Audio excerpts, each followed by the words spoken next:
I'm your host, Chris Bollinger. For the next 13 minutes or so, we're going to draw strength from the Bible. I encourage you to make this a daily practice on your own.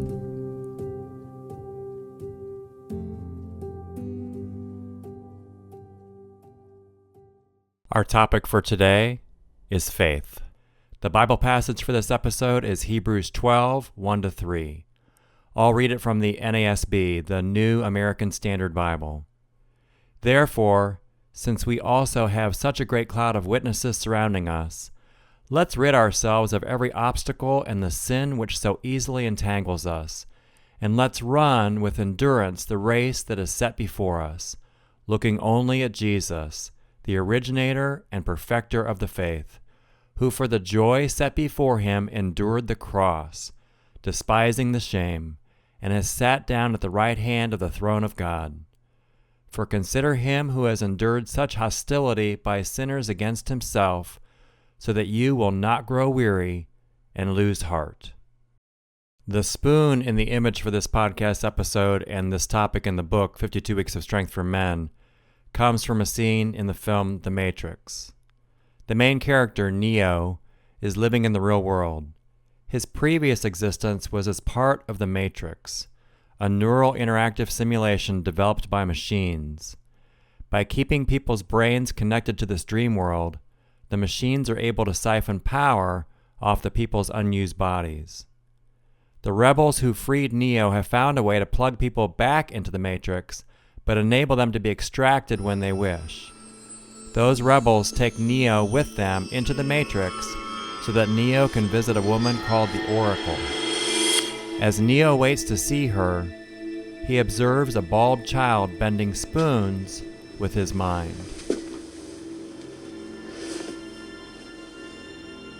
Do not try and bend the spoon. That's impossible. Instead, only try to realize the truth. What truth? There is no spoon. There is no spoon? Then you'll see that it is not the spoon that bends, it is only yourself. Spoons don't exist in the Matrix because nothing real exists there. In the real world, however, bending a spoon with your mind requires bending an actual spoon with your mind. It's impossible. As impossible as throwing a mountain into the sea. We call our podcast the Throwing Mountains Podcast. That's an audacious name. It comes from two audacious passages about faith and mountains. In Matthew 17, Jesus casts out a demon that gave a boy terrible seizures. The disciples ask Jesus why they had been unable to help the boy. Jesus replies, "Because of your little faith. For truly I say to you, if you have faith like a grain of mustard seed, you will say to this mountain, 'Move from here to there,' and it will move, and nothing will be impossible for you." A few chapters later, Jesus curses a fig tree and it withers immediately. The disciples ask how. Jesus responds, "Truly I say to you, if you have faith and do not doubt, you will not only do what has been done to the fig tree, but even if you say to this mountain, 'Be taken up and thrown into the sea,' it will happen." So why aren't you moving mountains in your own life? Do you lack the faith? Christian faith is faith in God, that is, trusting in God. When you put your trust in God, you rely entirely on His great power and not on yourself. When you have only a tiny amount of faith or trust in God, then God can accomplish great things in and through you. So why doesn't it happen more often? You pray for healing in yourself or in someone you love. You have faith that God can and will do it. He doesn't. You know that God wants to bless and strengthen your marriage. You pray that He will. Your wife leaves you and doesn't come back. Your son can't get clean. You're stuck in a rut month after month and year after year. Don't you have enough faith? If you do, then why doesn't God answer your prayers? Our passage for this week comes from Hebrews 12. The previous chapter opens with this statement: "Now faith is the assurance of things hoped for, the conviction of things not seen." Assurance, conviction. Tell me more. The rest of the chapter is called the Faith Hall of Fame.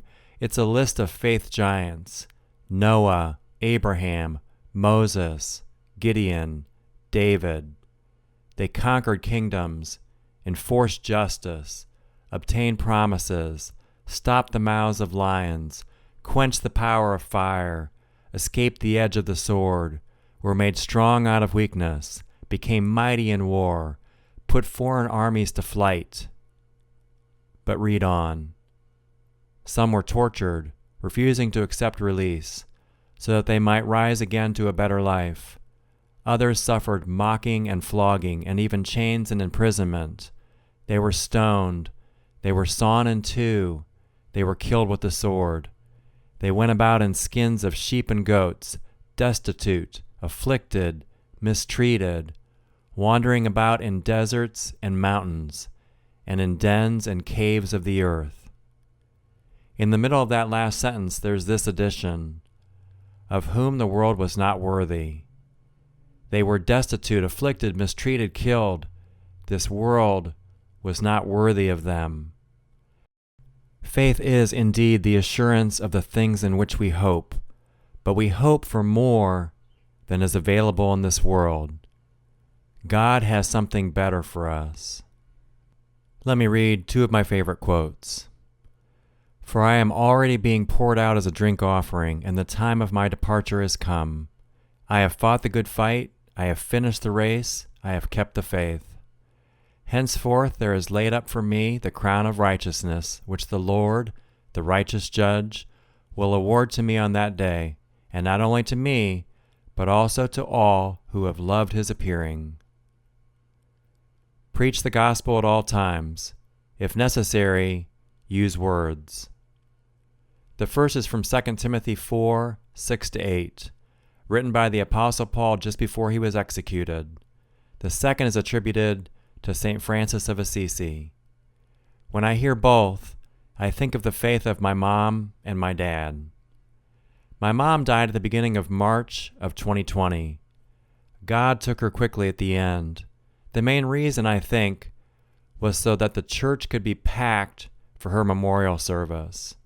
You see, if she had died a few weeks later, when the entire United States was shut down for COVID, then we probably couldn't have had a public memorial service for her. In fact, we probably couldn't have been with her in the hospital during her final days and hours.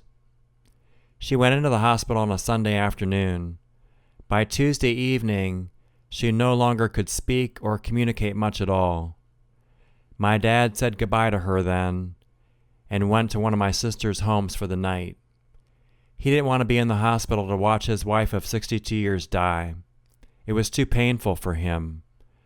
But she wanted him there, and so did God. Most of his life, my dad didn't talk a lot about God. Even though he attended church, my dad had a lot of questions about God that no one at church seemed able to answer. My dad searched for answers in books and in conversations with other people, but the answers he got didn't satisfy him. As a result, my dad's faith in God wavered at times, and about 25 years ago, he stopped attending church altogether. My mom, on the other hand, always had an unshakable faith in Jesus. When my dad drifted away from the church and his faith, my mom didn't confront him or nag him about it. She simply modeled her faith for him, quietly and consistently. After quite a few years, he started attending church with her again, and he realized that God had orchestrated their life together so that she could lead him to God.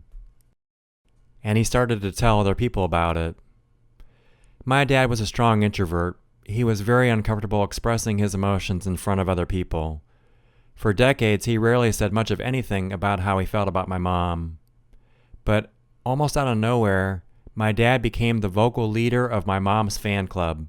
He told anyone and everyone that God had brought my mom and dad together and that God had done this for the benefit of my dad. The first time my dad laid eyes on my mom was during her freshman year in high school. She was the head majorette for an Akron high school, and she was performing at a Friday night football game. My dad was at that game only because he was in the wrong stadium. He saw my mom and was captivated by her, but then he and his buddies left and went to the right game. Nearly a year later, my dad and those same buddies were hanging out at Rex Lake in Akron, throwing a football to each other off a dock. My mom's father, who never went to local lakes, decided that day to go to Rex Lake and to take my mom with him. When they got there, her dad, who was in his 50s and an introvert, decided to join the group of young men who were throwing the football around on the dock. After the men did this for a while, my mom decided to come down to the dock. My dad recognized her and chatted with her for a few minutes. When she got ready to go, my dad asked her, "How old are you?" 14, she replied. My dad, who was 19, was crushed. He couldn't date someone so young. 3 days later, his friends were consoling him over ice cream at a place in downtown Akron. The door to the ice cream shop opened, and in walked an older couple with their daughter. The daughter was my mom. At that moment, my dad decided that he could, indeed, date a 14-year-old. He asked my mom out, and she accepted. Their 68-year love affair began. In the last 20 years of his life, my dad told that story, first to members of his family and then to pretty much anyone who would listen. With each telling, my dad thanked God for bringing my mom into his life. On Wednesday morning, one of my sisters alerted us that my mom was hanging on, waiting for my dad. He arrived in the ICU around 8 a.m. As he held her hand, we gathered around her bed and sang hymns to her. Then we said our goodbyes. And she got her crown of righteousness.